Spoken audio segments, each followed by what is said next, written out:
ओम शांति। तो आज की वाणी है 21 अगस्त 2020 की वाणी है।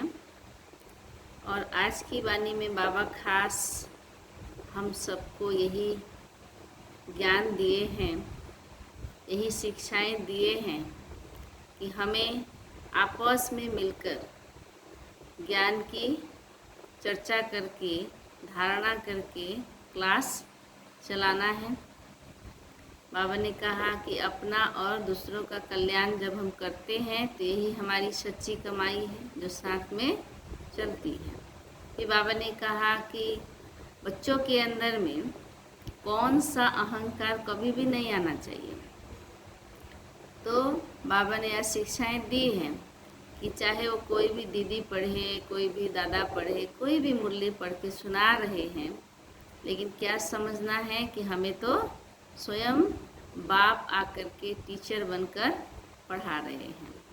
यानी बुद्धि हमारी बाबा की तरफ होनी चाहिए। इंस्ट्रूमेंट चाहे कोई भी हो, लेकिन बाबा पढ़ा रहे हैं, हमारी बुद्धि में ऐसा रहना चाहिए तो कभी भी अहंकार नहीं आएगा। नहीं तो क्या होता है, देह को देखते हैं, उम्र को देखते हैं, तो बाबा कहते हैं फिर उनकी बुद्धि में आता है छोटी छोटी बच्चियां हमें क्या सिखाएगी। लेकिन बाबा कहते हैं छोटी छोटी बच्चियां तो सिखा नहीं रही है, सिखाने वाला तो बाबा है। तो इसलिए हमें हर बात में, हर शिक्षाओं में, हर समय हमें क्या समझना है कि मुझे बाबा पढ़ा रहे हैं, मुझे बाबा सिखा रहे हैं। तो अहंकार कभी भी नहीं आएगा, रूठ कर कभी भी हम क्लास नहीं छोड़ेंगे। फिर बाबा ने सुदर्शन चक्रधारी बनकर रहने के लिए कहा। बाबा ने कहा सुदर्शन चक्र की बातें अज्ञानी लोग, भक्ति मार्ग वाले लोग नहीं समझते हैं। अगर हम कहते हैं कि हम सब सुदर्शन चक्रधारी हैं तो उनके अंदर संकल्प चलने लग जाता है कि कैसे कहते हैं सुदर्शन चक्रधारी, क्योंकि उनकी बुद्धि में तो कौन है, विष्णु है, कृष्ण है सुदर्शन चक्रधारी। तो सुदर्शन चक्र किसको कहते हैं और हम कैसे सुदर्शन चक्रधारी हैं, बाबा ने वो समझाए हैं। फिर बाबा ने कहा है कि त्रिमूर्ति की बातें, त्रिमूर्ति शिव है, त्रिमूर्ति ब्रह्मा नहीं है। ब्रह्मा विष्णु शंकर के द्वारा शिव बाबा ही ज्ञान, धारणा, योग सिखलाते हैं, सारी सृष्टि के आदि मद अंत का ज्ञान देते हैं और पुरानी दुनिया का विनाश भी कराते हैं। तो त्रिमूर्ति कहाँ कहाँ लोग प्रयोग करते हैं, वो भी बात बाबा ने समझाई है। फिर बाबा ने कहा कि अपनी दिव्य बुद्धि के द्वारा हम कहीं भी परम धाम, सूक्ष्म वतन, अभी मधुबन, स्थूल वतन में मधुबन हम होकर के आ सकते हैं। यानी दिव्य बुद्धि के द्वारा एक विमान का कार्य करता है और हम कभी भी कहीं भी शेयर करके जितना समय चाहे हम करके आ सकते हैं, यानी उस स्थिति में हम टिक सकते हैं। फिर बाबा ने कहा कि हमारे जीवन के अंदर सदा मौज मस्ती होनी चाहिए, मौज होनी चाहिए। यही है जीवन जीने की कला। चाहे दुख हो, सुख हो, निंदा हो, स्तुति हो, मान अपमान हो, जय पराजय हो, कोई भी परिस्थिति हो, कुछ भी हो, लेकिन बाबा हमें कितना सुंदर ज्ञान दिया है, कितना सच्चा ज्ञान दिया है।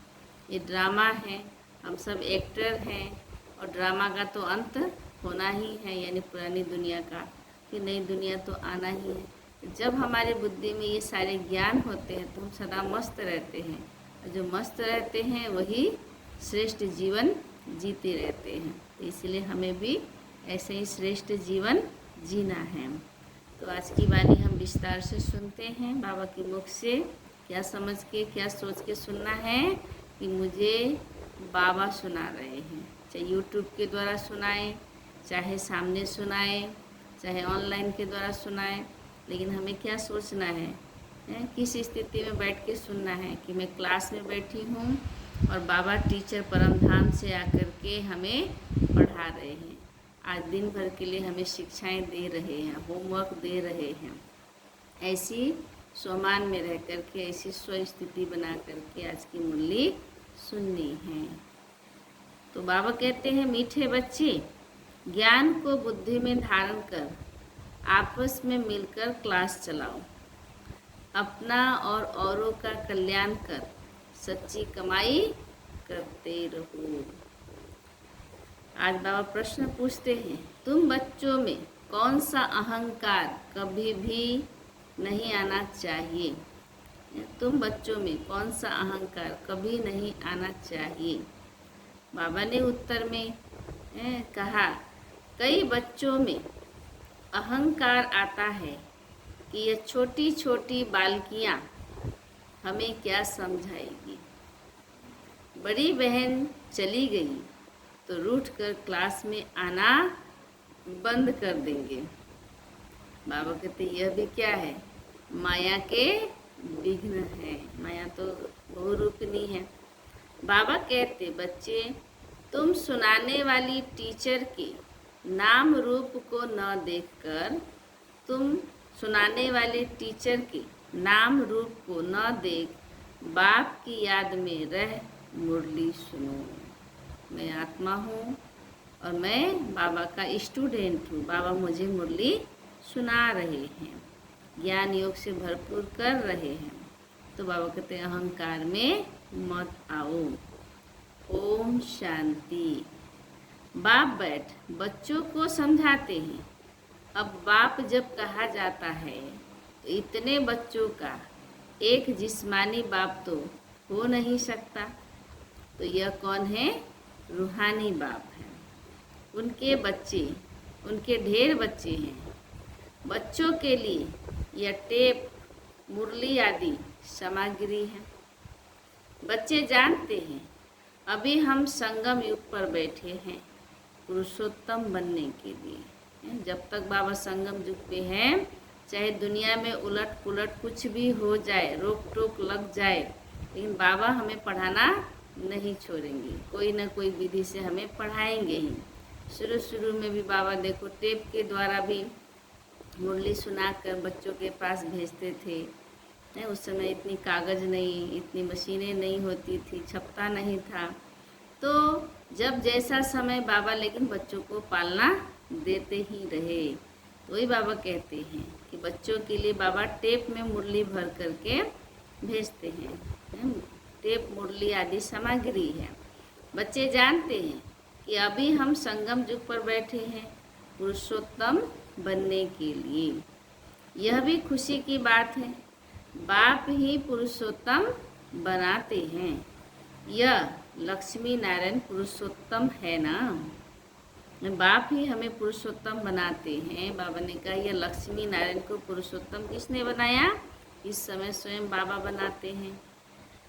इस सृष्टि में ही उत्तम पुरुष, मध्यम और कनिष्ठ होते हैं। 3 तरह के होते हैं। एक तो अच्छे, बहुत अच्छे पुरुषार्थी जो बाबा की एकदम एक्यूरेट, फरमान बरदार, आज्ञाकारी हैं, बाबा की हर श्रीमत पर चलने वाले। और दूसरी है थोड़ा कम, तीसरा तो थोड़ा अपना मनमत भी मिक्स कर लेते हैं। तो बाबा कहते हैं उत्तम, मध्यम और कनिष्ठ होते हैं। आदि में है उत्तम, बीच में है मध्यम, अंत में है कनिष्ठ। हर चीज़ पहले नई, उत्तम, फिर मध्यम, कनिष्ठ है, फिर कनिष्ठ अर्थात पुरानी बनती है। तो बाबा कहते दुनिया का भी ऐसे ही हिसाब है। पहले क्या था? एकदम सतो प्रधान, फिर सतो, फिर रजो, फिर तमो। अभी तो तमो प्रधान की स्थिति में है। तो जिन जिन बातों पर मनुष्यों को संशय आता है उस पर तुमको समझाना है। बच्चों के लिए बाबा कहते तुमको विचार सागर मंथन करके समझाना है। बहुत करके ब्रह्मा के लिए ही कहते हैं कि इनको यहाँ क्यों बिठाया है। बाबा ने कहा ब्रह्मा के लिए बहुत सारे संकल्प चलते हैं, क्योंकि उस समय तो बाबा साकार में थे। बहुत लोगों ने देखा हुआ है बाबा के जीवन को, तो बोलते थे आप इनको यहाँ क्यों बिठाए हैं। तो उनको झाड़ के चित्र पर ले आना चाहिए, कृष्ण कल्प वृक्ष के चित्र पर, और उनको दिखाना चाहिए कि देखो नीचे भी तपस्या कर रहे हैं और ऊपर में एकदम अंत में बहुत जन्मों के अंत के जन्म में खड़े हैं। बाप कहते हैं मैं इनमें प्रवेश करता हूँ। यह बातें समझाने वाला बड़ा अक्लमंद चाहिए, क्योंकि बहुत क्वेश्चन करने वाले होते, डिबेट करने वाले होते हैं। इसलिए बाबा ने कहा बहुत ही अक्लमंद बच्चे चाहिए। एक भी बेअक्ल निकलता है तो सभी बीके का नाम बदनाम हो जाता है। पूरा समझाना आता नहीं है, भल कंप्लीट पास तो अंत में ही होते हैं। इस समय 16 कला संपूर्ण कोई बन न सके, लेकिन समझाने में नंबरवार जरूर होते हैं। परम पिता परमात्मा से प्रीत नहीं है तो विपरीत बुद्धि ठहरे ना। इस पर तुम समझा सकते हो कि जो प्रीत बुद्धि है वो है विजयंती, और जो विपरीत बुद्धि है वो विनश्यंती, विनाश को प्राप्त करेंगे, यानी कुछ प्राप्ति नहीं होगा, फिर ऐसे अंत समय में आएंगे, विनश्यंती हो जाते हैं। इस पर भी कई मनुष्य बिगड़ते हैं, फिर कोई ना कोई इल्ज़ाम लगा देते हैं, झगड़ा फसाद मचाने में देरी नहीं करते हैं। कोई कर ही क्या सकते हैं, कभी चित्रों को आग लगाने में भी देरी नहीं करते हैं। ऐसे भी तमो प्रधान मनुष्य हैं। बाबा राय भी देते हैं, चित्रों को क्या करा दो, इंश्योर करा दो, इंश्योरेंस करा दो, नष्ट को फिर मिल जाएगा, नष्ट होता है तो। बच्चों की अवस्था को भी बाप जानते हैं। क्रिमिनल आई पर भी बाबा रोज समझाते रहते हैं, लिखते हैं, बाबा आपने जो क्रिमिनल आई पर समझाया है यह बिल्कुल ठीक कहा है। यह दुनिया तमो प्रधान है ना, दिन प्रतिदिन तमो प्रधान बनते जाते हैं। वो तो समझते हैं कि कलयुग अभी रेगरी पहन रहा है, यानी घुटने के बल चल रहा है। अज्ञान नींद में बिल्कुल सोए हुए हैं। कभी कभी कहते भी हैं यह महाभारत लड़ाई का समय है तो जरूर भगवान कोई रूप में होगा। रूप तो बताते नहीं हैं, लेकिन ऐसा कहते हैं उनको जरूर किसमें प्रवेश होना है। भाग्यशाली रथ गाया जाता है, रथ तो आत्मा का अपना होगा ना, उसमें आकर प्रवेश करेंगे। उनको कहा जाता है भाग्यशाली रथ। बाबा सबके रथ में यानी शरीर में थोड़े आएंगे। बाबा ने कहा भाग्यशाली रथ है, वो है ब्रह्मा बाबा का तन। बाकी वह जन्म नहीं लेते हैं शिव बाबा, इनके ही बाजू में बैठ ज्ञान देते हैं। कितना अच्छी रीति समझाया जाता है।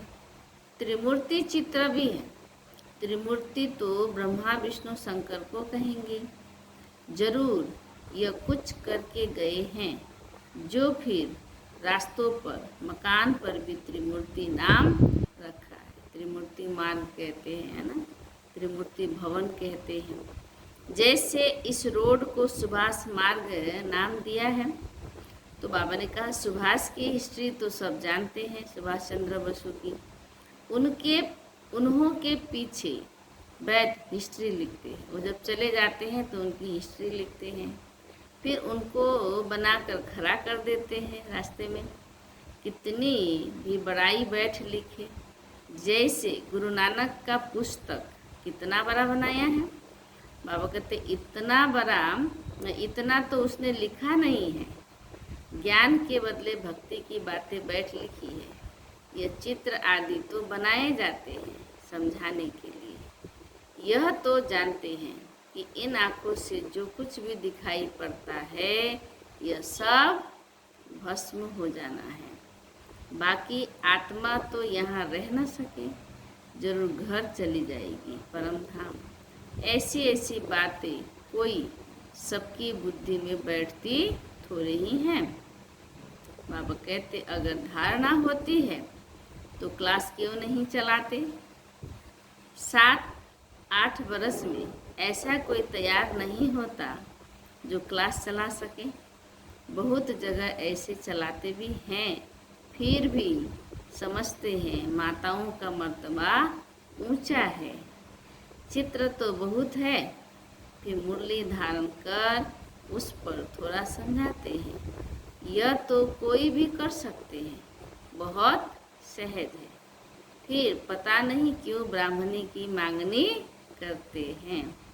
ब्राह्मणी कहाँ गई तो बस रूठ कर बैठ जाते हैं, क्लास में नहीं आते, आपस में खिटपिट हो जाती है। मुरली तो कोई भी बैठ सुना सकते हैं ना। कहेंगे फुर्सत नहीं, यह तो अपना भी कल्याण करना है तो औरों का भी कल्याण करना। जब हम मुरली सुनाते हैं तो अपना भी कान सुन रहा है, अपनी भी बुद्धि समझ रही है, तो अपना भी कल्याण हो गया और जिसको सुनाते उनका भी कल्याण हो गया। तो बाबा कहते हैं दोनों का कल्याण हो गया तो बहुत भारी कमाई है। सच्ची कमाई करानी है जो मनुष्यों का हीरे जैसा जीवन बन जाए। स्वर्ग में सब जाएंगे ना, वहाँ सदैव सुखी रहते हैं। ऐसे नहीं प्रजा की आयु कम होती है, नहीं, प्रजा की भी आयु बड़ी होती है, लेकिन पद में छोटा हो गया ना। वह है ही अमर लोग, यानी हर लोग अमर रहेंगे, यानी बड़ी आयु वाले रहेंगे। बाकी पद कम जास्ती होते हैं। तो कोई भी टॉपिक पर क्लास कराना चाहिए। ऐसे क्यों कहते हैं कि अच्छी ब्राह्मणी चाहिए।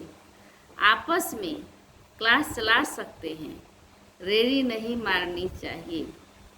कोई कोई को अहंकार आ जाता है, ये छोटी छोटी बालकियाँ हमें क्या समझाएगी।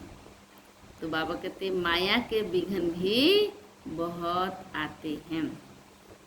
बुद्धि में नहीं बैठता है कि कौन सुनाता है, किसका ज्ञान है।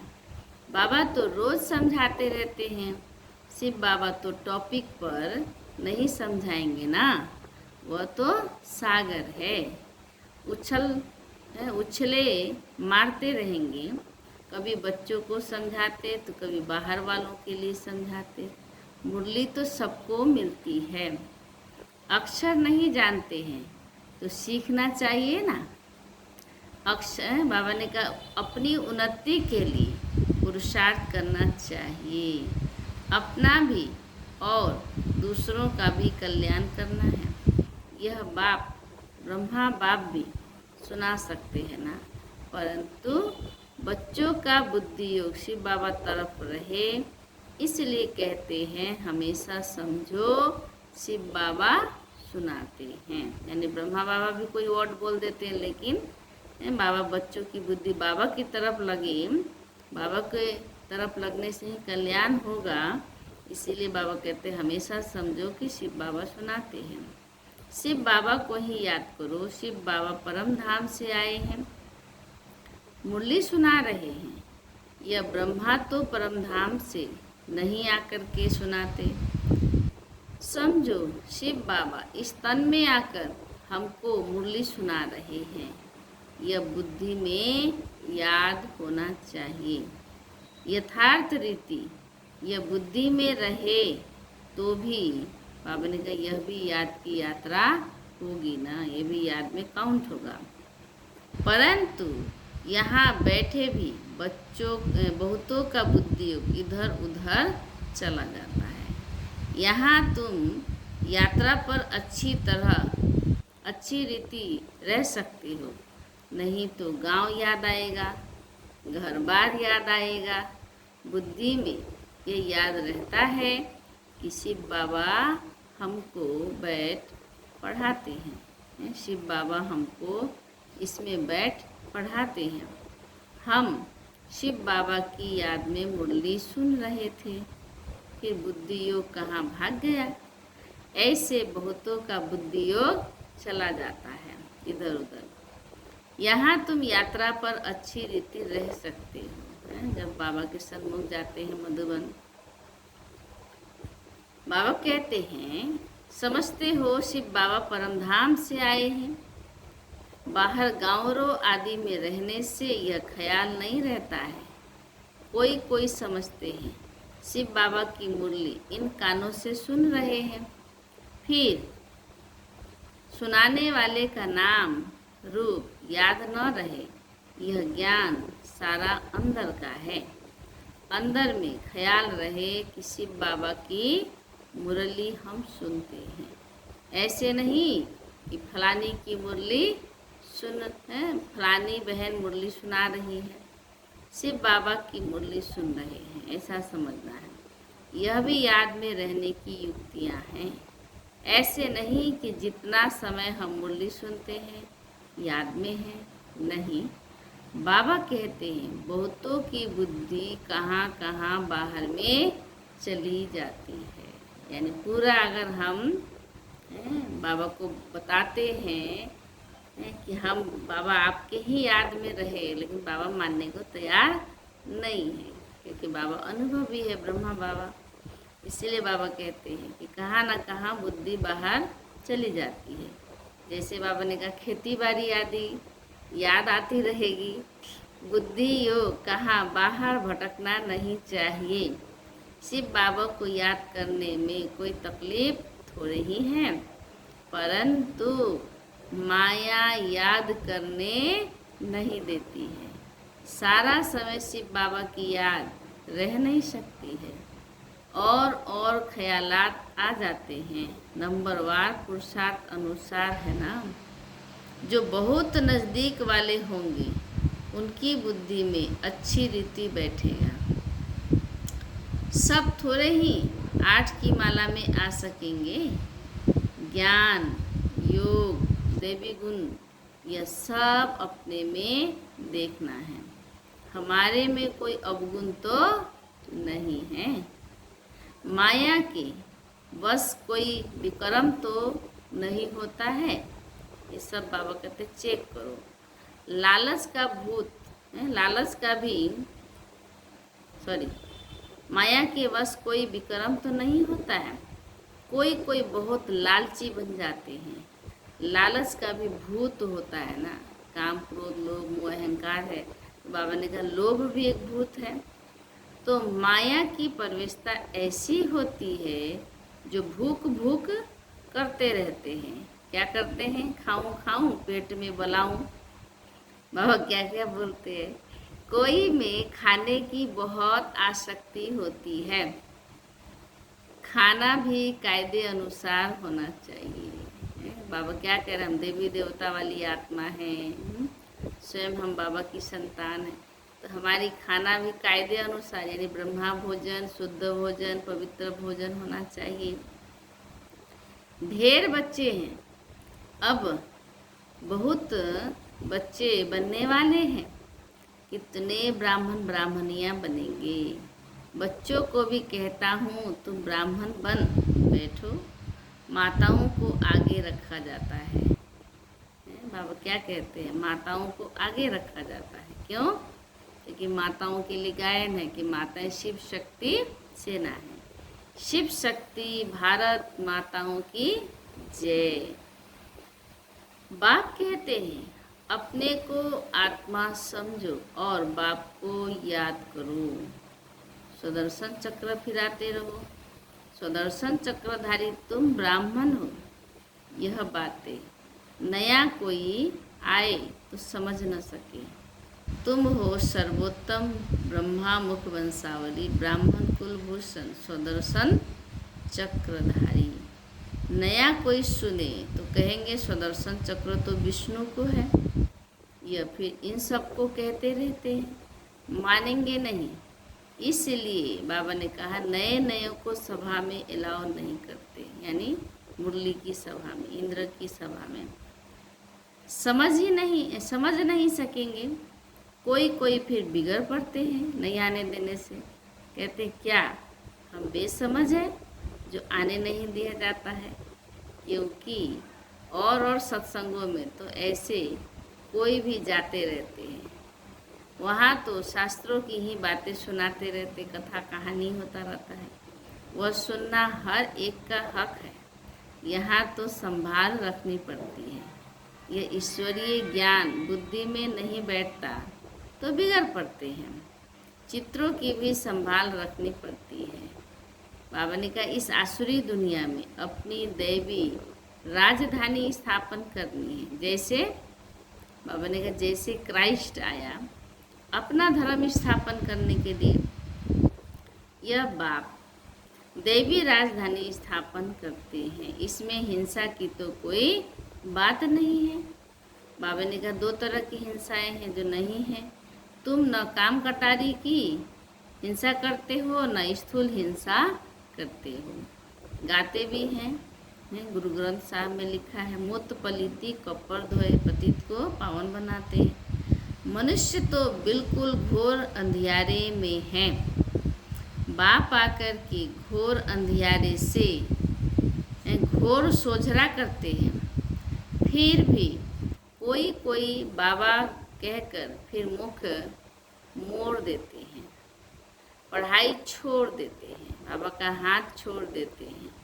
भगवान विश्व का मालिक बनाने के लिए पढ़ाते हैं। ऐसी पढ़ाई को छोड़ दे तो बाबा को तो उनको क्या कहा जाएगा? महामूर्ख कहा जाता है। कितना ज़बरदस्त खजाना मिलता है। ऐसे बाप को थोड़े ही कभी छोड़ना चाहिए। एक गीत है ना, लाख करे दुनिया तेरा साथ न छोड़ेंगे, तेरा बनकर तेरे नाता जोड़ेंगे, बाकी सबसे नाता तोड़ेंगे, तो मुख नहीं मोड़ेंगे।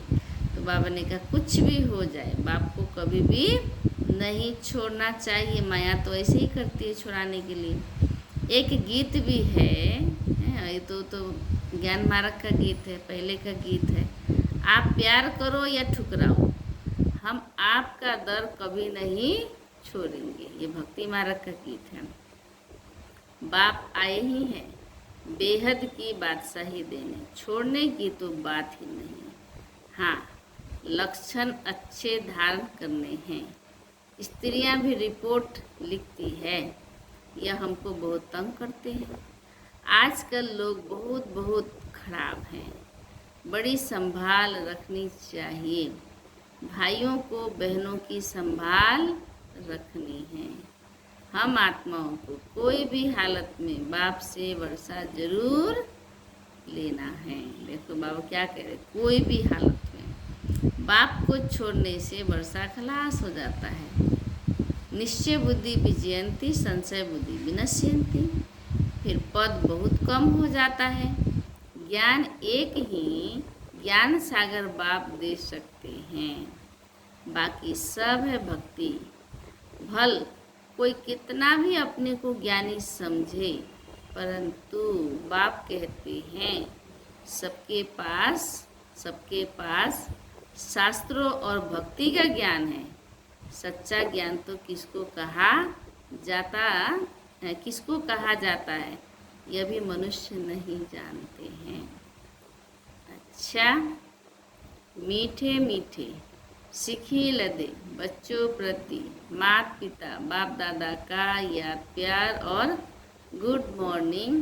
रूहानी बाप की रूहानी बच्चों को नमस्ते। हम रूहानी बच्चों की रूहानी बाप दादा को याद प्यार, गुड मॉर्निंग और नमस्ते नमस्ते नमस्ते। अच्छा, तो अब बाबा सुनाएंगे धारणा करने के लिए मुख्य सार। पहला, बाबा ने कहा ध्यान रखना है कि मुरली सुनते समय बुद्धि योग बाहर भटकता तो नहीं है। सदा स्मृति रहे कि हम शिव बाबा के महावाक्य सुन रहे हैं। यह भी याद की यात्रा है, ये भी याद में ही ऐड होगा। दूसरी, अपने आप को देखना है कि हमारे में ज्ञान योग और देवी गुण है। लालच का भूत तो नहीं है। माया के वश कोई विक्रम तो नहीं होता है। ये अपने को देखना है, चेक करना है। अच्छा, आज की वरदान है दिव्य बुद्धि की लिफ्ट द्वारा तीनों लोकों का सैर करने वाले सहज योगी भव। बाबा ने हम बच्चों को लिफ्ट दिया है, जो कोई करंट नहीं, कोई वायर नहीं, कोई कुछ बनाना नहीं है, लेकिन हमारी बुद्धि ही क्या है? लिफ्ट है। तो दिव्य बुद्धि, बुद्धि का मतलब दिव्य बुद्धि, ज्ञान से भरा हुआ, योग की शक्ति से भरा हुआ दिव्य हो। तो दिव्य बुद्धि की लिफ्ट द्वारा तीनों लोकों का कर रहे हैं ना, तीनों लोकों का सैर करने वाले सहज योगी भव। सैर करने में भी योग है। संगम युग पर सभी बच्चों को दिव्य बुद्धि की लिफ्ट मिलती है।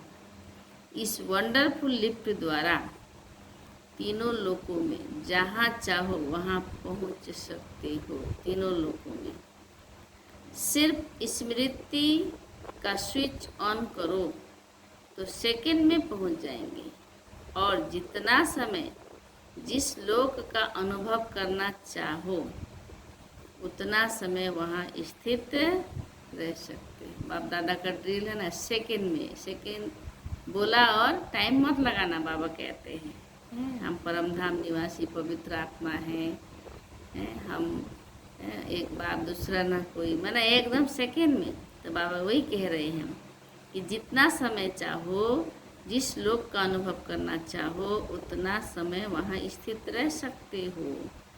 इस लिफ्ट को यूज करने के लिए अमृत वेले केयरफुल बन स्मृति के स्विच को यथार्थ रीति से सेट करो। अथॉरिटी होकर इस लिफ्ट को कार्य में लगाओ, दिव्य बुद्धि की लिफ्ट को, तो सहज योगी बन जाएंगे और मेहनत समाप्त हो जाएगी। तो आज की स्लोगन क्या है? बाबा ने कहा मन को सदा मौज में रखना। बाबा मिला, वह बाबा, वह मेरा भाग्य, वह ड्रामा, वह मेरा इतना श्रेष्ठ ज्ञान। तो बाबा कहते मन को सदा मौज में रखना, यही जीवन जीने की कला है। जो मुंझ गए उनकी जीवन क्या हो गया? जीवन समाप्त हो गया, जैसे जीते जी मुर्दा बन गए। और जितना हम मौज में रहेंगे, बाबा की बातों को याद रखेंगे, जितना बाबा ने हमें अनुभव कराया उस बातों को इमर्ज करेंगे, उतना ही हमारा मौज में हमारा मन बुद्धि रहेगा, मन रहेगा। और यही जीवन जीने की कला है। कहते हैं ना, जीना है तो हंस के जियो। तो हंस के जीना है, खुशी से जीना है, यही है जीवन जीने की कला। अच्छा, अब हम सभी रोज़ की तरह आज सुनेंगे दादी प्रकाश मणि जी का। अभी ज़्यादा दिन भी नहीं है, तो दादी प्रकाश मणि जी के अनमोल वचन। दादी कहती, हम सब राजयोगी हैं, लेकिन योग का अंतिम चरण लाना है। इतना अपने को योगी बनाना है जो लगे कि योग भी हमारा कितना सुंदर प्यारा सब्जेक्ट है। ना तेरा, ना मेरा, ना ये, ना वो, कुछ भी नहीं हो। ऐसा लगे सचमुच हम परम धाम घर में हैं। अब हमें जाना ही है उस घर में। घर जाना है, यह आँखों में बसना चाहिए। ये याद रहे मेरा वर्तमान यह पुरुषार्थ है, लक्ष्य है, इसी पर पूरा ध्यान है। योग में रहना, बाबा ने कहा यही हमारा वर्तमान पुरुषार्थ है, लक्ष्य भी है, और इसी पर ही पूरा अटेंशन यानी ध्यान देना है। अच्छा, अब हम सुनते हैं संगम युग के समय के अंतिम समय के नज़ारे। 21/11/1998 की मुरली से है। बाबा ने उस समय कहा था कि जीवन में रहते समय नाजुक होते परिस्थितियाँ, समस्याएं, वायुमंडल डबल दूषित होते हुए भी इन सब प्रभाव से मुक्त। क्या बोला बाबा? जीवन में रहते समय नाजुक होते परिस्थितियाँ, समस्याएं, वायुमंडल डबल दूषित होते हुए भी इन सब प्रभाव से मुक्त, इन सर्व भिन्न भिन्न बंधनों से मुक्त, एक भी सूक्ष्म बंधन नहीं हो। बाप दादा अभी से स्पष्ट सुना रहे हैं, अटेंशन प्लीज। कब की वाणी है? 1998 की वाणी है। और उसी समय बाबा ने कहा अटेंशन प्लीज। उस समय कहा, और अभी जो अटेंशन में रहे वो तो बहुत मौज में है, जो नहीं रखा उनके लिए तो दुख का समय चल रहा है। इसलिए हमें बाबा की एक एक बातों पर ध्यान देना है। तो जो बच्चे उस समय थे अभी उन्होंने सुन के अटेंशन रखा। अभी भी बाबा कहते हैं कि टूलेट का बोर्ड नहीं लगा है, अभी भी अटेंशन प्लीज, जल्दी जल्दी पुरुषार्थ करो। ओम शांति। तो बाबा ने हमें दिव्य बुद्धि का क्या दिया है? लिफ्ट दिया है। तो दिव्य बुद्धि की लिफ्ट से चलते हैं। अभी कहाँ चलेंगे? परम धाम की सैर करने चलते हैं। अभी सभी परम धाम की सैर करके, और वहाँ सैर करके क्या करेंगे? बाबा के पास एकदम अनुभव करेंगे कि बाबा के पास पहुँच गए हैं, और बाबा की असीम शक्तियाँ हैं, पवित्रता की, शांति की, आनंद की, गुणों की, सर्व शक्तियाँ विक्रम विनाश करने की हमें मिल रही है, हमारे ऊपर बरस रही है। हम एकदम शक्तियों के बीच में हूँ, और अपने आप को बहुत बहुत बहुत पद्मा पदम भाग्यशाली समझना है कि बाबा ने हमारा जीवन इतना सुंदर बना दिया है। तो चलते हैं सुंदर गीतों के साथ, दिव्य बुद्धि के द्वारा, लिफ्ट के द्वारा एकदम परम धाम में पहुंच जाते हैं। ओम शांति।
मिला सागर हो प्यासी धरती को सावन मुफ्त में मिला मुझे आकर के मन मीत मेरा मन भावन मन मीत मेरा मन भावन मोती बरसे आंगन में रहियास कोई मन में प्रभु जब से आए जीवन में